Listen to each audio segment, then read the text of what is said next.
Hey, I'm Bree, and welcome to Goal Zero Back to Basics, using a Yeti power station in cold weather. If you're planning on using your Yeti in sub-freezing temperatures, that's 32 degrees Fahrenheit or below, there's a chance you may run into some issues.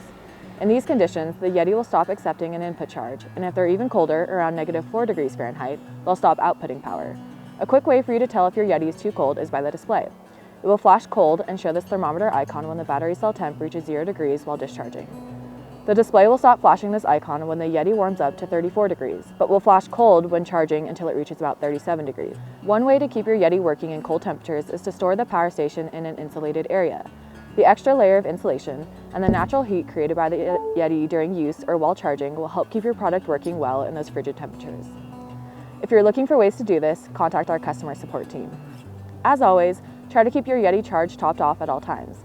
This is an easy trick to ensure your Yeti is ready for anything. However, it's also the #1 maintenance tip most Yeti owners forget to do on a regular basis. In addition, we recommend using your Yeti periodically to keep it in its best working condition. For more tips, check out our other Back to Basics videos.